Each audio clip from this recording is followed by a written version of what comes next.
Bismillahirrahmanirrahim. Assalamualaikum warahmatullahi wabarakatuh. Bertemu lagi teman-teman dengan kami channel Bertani dan Beternak TV. Petani tidak boleh malas dan jangan pernah malas bertani. Baik teman-teman ya, alhamdulillah ya, usia jagung kami hari ini tepat di usia 19 hari pasca tanam ya.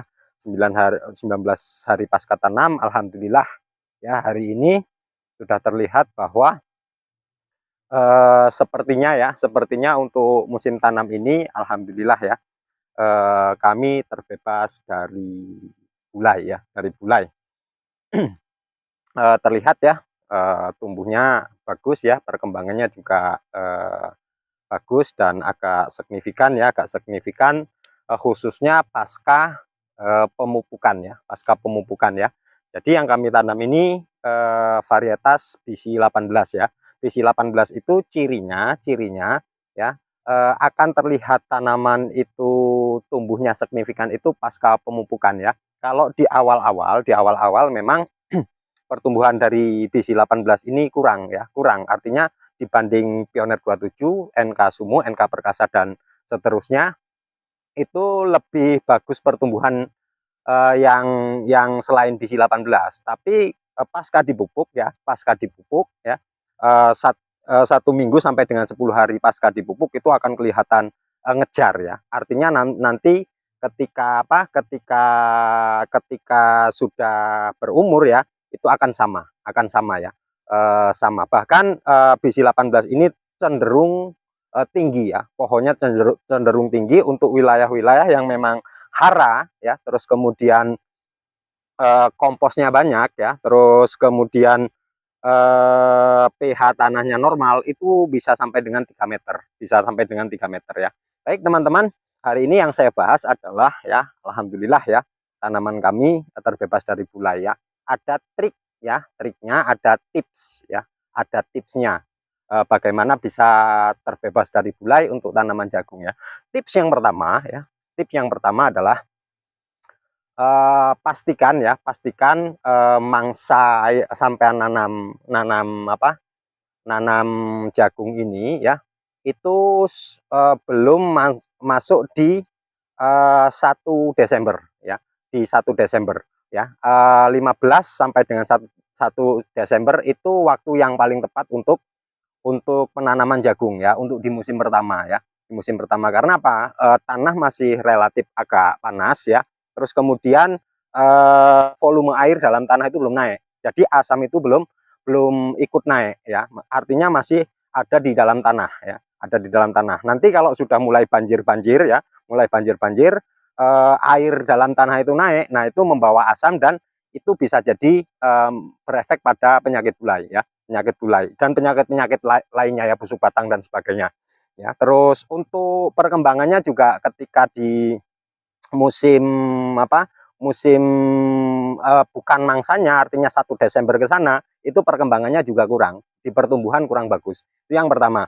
Yang kedua, pilihlah bibit ya, bibit yang kadar airnya rendah ya, yang biasa saya tanam. Satu di BC18 ya, terus kedua di Pioneer 27 dan Pioneer 35. Itu yang saya pahami ya. Terus kalau di NK itu NK Perkasa dan NK007 ya. Selain daripada itu saya belum pernah tanam ya.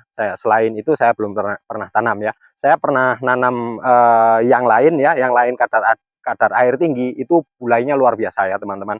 Ya, dari produk mana ya, yang penting kadar air tinggi ya, kadar air tinggi.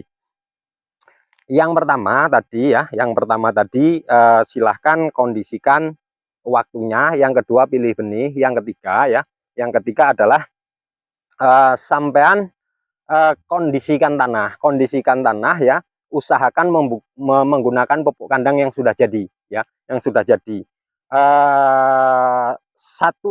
bulan ya, pupuk kandang itu diberi E4. E4 itu ketika kita spraykan ke pupuk kandang, dia akan nyebar ya, dia akan berkembang biak di sana ya.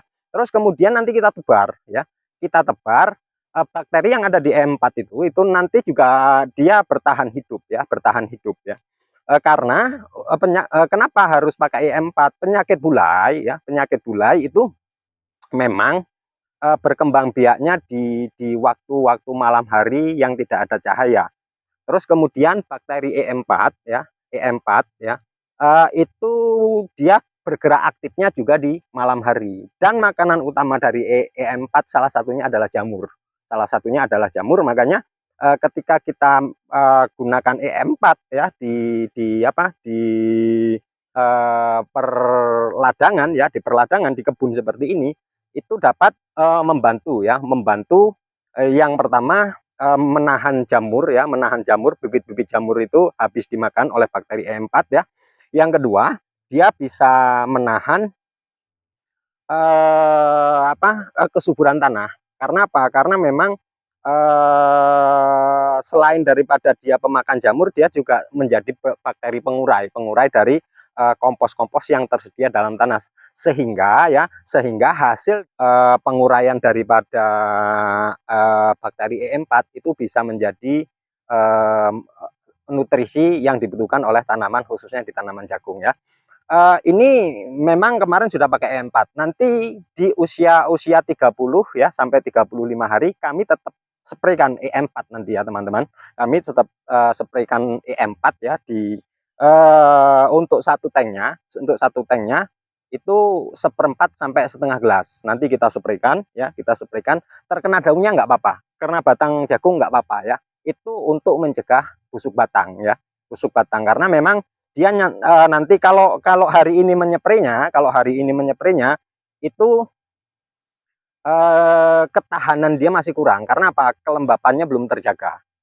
Kelembapannya belum terjaga, walaupun dia bisa nyumput ya, bersembunyi di balik tumpukan-tumpukan seperti ini, tapi itu belum maksimal. Nanti maksimalnya ketika sudah mulai nutup ya, kelembapan sudah terjaga dan mulai stabil ya. Karena memang bakteri E4 ini tidak bisa aktif ya ketika ada sinar matahari ya, ada sinar matahari ya. Kalau kita nanti sudah agak nutup itu terus kita spray E4 ya, itu akan sangat membantu ya, akan sangat membantu perkembangbiakan dari bakteri E4 itu. Yang keempat ya, sampean usahakan ketika menanam itu dilakukan perlakuan benih ya. Perlakuan benih ya. Hari ini tanam, malam ya, sore ketika hujan turun itu kan mulai tanam, itu sampean lakukan perlakuan benih ya.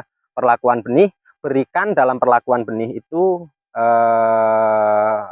fungisida anti bulai ya. Bisa pakai Demop, bisa pakai akrobatik ya, bisa pakai yang lain, supaya nanti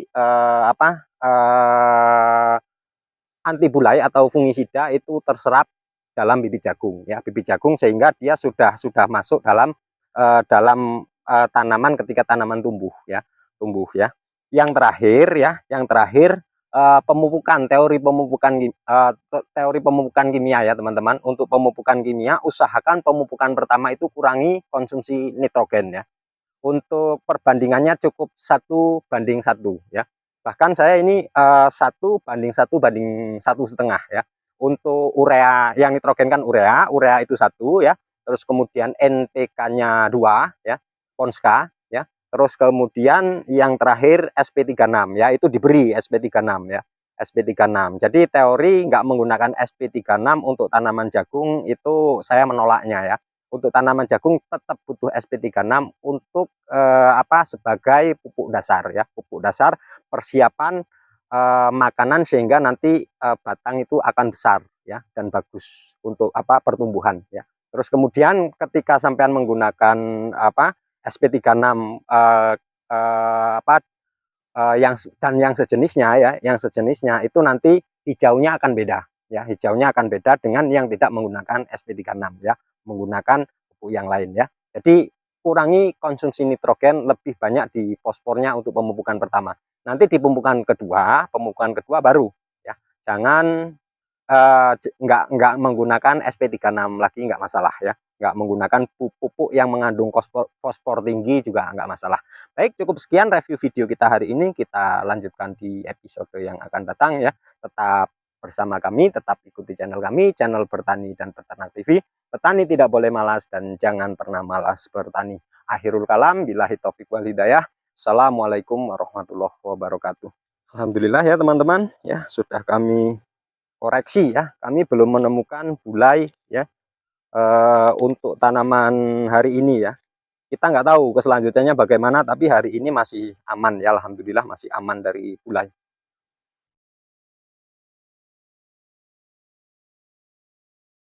Nah, ini pertumbuhannya seperti ini ya. Ini cecer legowo 3 baris ya, teman-teman. Cecer legowo 3 baris. Baik, selamat siang.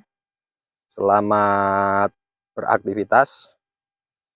Petani Indonesia, petani hebat, Anda semua luar biasa.